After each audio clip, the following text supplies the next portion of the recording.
Hey, what's up guys, Jack here and welcome to episode 3 of the Battlefield Hardline Academy. Lots of stuff to get through today, so let's get right into it, starting with revives. The revive mechanic in Battlefield Hardline has changed from BF4, and a lot of people still don't know what these changes are. Let's have a look at when you can and can't be revived so we can clear this up for everyone.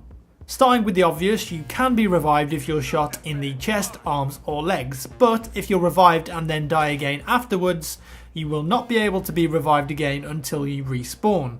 You cannot be revived if you're killed with a headshot. If you take one to the dome piece, you're going to be out for the count. When you're killed, the damage indicator in the bottom right will show you where the killing blow was administered. You cannot be revived by another player if you're killed by explosive damage, fire damage, gas damage, being ran over by a car or any other vehicle, otherwise known as a roadkill. That one looks pretty nasty. A takedown either with a non-fatal or fatal weapon will not allow you to be revived either.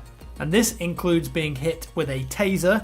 If you're electrified, you won't be getting back up. However, there is one gadget that will allow you to self-revive in a couple of situations, the survivalist gadget. If you have this in one of your gadget slots and are killed by either explosive damage or being roadkilled, you will have an opportunity to stick the needle in your arm and self-revive, allowing you to get back up. Keep in mind though that the survivalist gadget will not save you from any other type of killing damage. It will not allow you to self-revive from bullets or fire, for example. Also, don't forget this guys, you can charge up the defibs and the revive pen. Instead of dropping 20 health bombs on people for revives, charge up the defibs for a few seconds, revive your teammates on maximum health and score some more points for yourself. Next up, the zipline. Pretty handy from getting from point A to point B, and here's a little trick you can use to stop enemies in their tracks. If you see them using the zipline, you can either shoot the wire or the base and it's going to be destroyed, dropping anyone using the zipline to their doom, unless they've got a parachute of course. Also, you can kill people with it. Yep, it's a one-hit kill headshot. I like to call this the zip scope. Get zip scope, scrub. It's got a nice ring to it.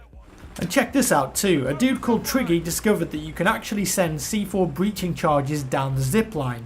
Here I've shot the zipline into a building, placed some C4 on it and detonated as a helicopter flies underneath. Now that is pretty dirty.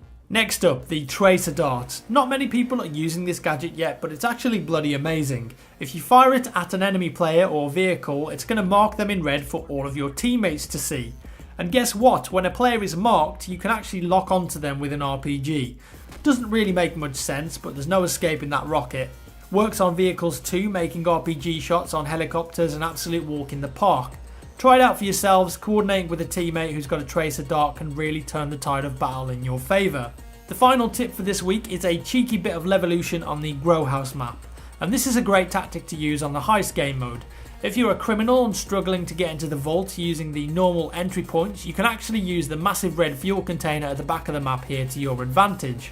Putting enough lead into this thing will trigger a massive explosion that opens up a new route into the level. Set up the charge on the door, wait 30 seconds and then get the jump on your enemies not expecting you to come from that direction. That's all for this week's episode guys, thanks for watching, come back again for more tips and tricks and I'll see you in the next one.